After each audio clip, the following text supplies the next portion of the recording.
Baik, Assalamualaikum warahmatullahi wabarakatuh.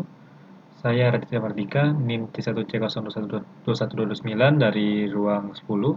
Saya akan mempresentasikan tugas perpajakan. Pengertian hukum pajak. Hukum pajak adalah hukum yang bersifat publik dalam mengatur hubungan negara dan orang atau badan hukum yang wajib untuk membayar pajak.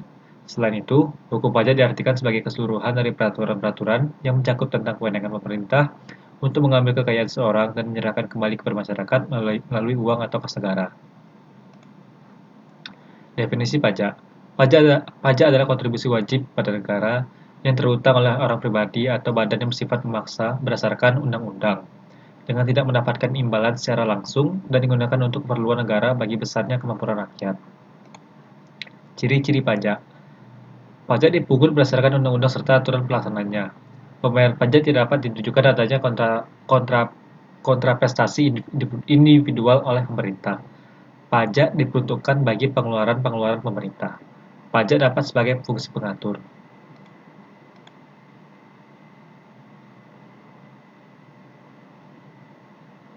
Kemudian manfaat pajak. Manfaat pajak yaitu fasilitas umum dan infrastruktur seperti jalan, jembatan, sekolah, pertahanan dan keamanan seperti bangunan, senjata, perumahan, hingga gaji-gajinya, subsidi pangan, dan bahan bakar minyak.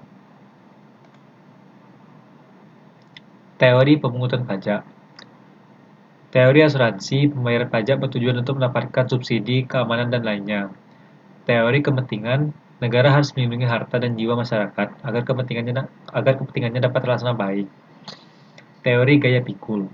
Dalam teori ini, pajak harus diterapkan oleh masyarakat yang sesuai dengan pengeluaran dan penghasilan teori. Kemudian teori bakti. Teori bakti mengatakan rakyat sudah memahami bahwa membayar pajak merupakan kewajiban dan tanda bakti kepada negara.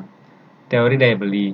Jenis pajak yang dikenakan adalah pajak PPN, pajak penjualan atas barang mewah. Jadi, semakin mewah atau mahal barang yang dimiliki maka nominal pajaknya semakin besar. Kemudian asas pemungutan pajak. Asas domisili. Negara dapat menarik pajak sesuai tempat tinggal wajib pajak orang pertama. Para wajib pajak yang berdomisili di suatu tempat akan dikenai pajak sesuai ketentuan di mana wajib pajak berdomisili. Contohnya, penghasilan dari bentuk usaha yang tetap berada di Indonesia, maka dikenakan pajak Indonesia. Asas kebangsaan. Yang menjadi landasannya adalah status kewarganegaraan dari badan usaha atau orang yang mendapatkan penghasilan. Asas sumber. Sumber yaitu negara dapat mengenakan pajak untuk penghasilan yang diperoleh negara tersebut.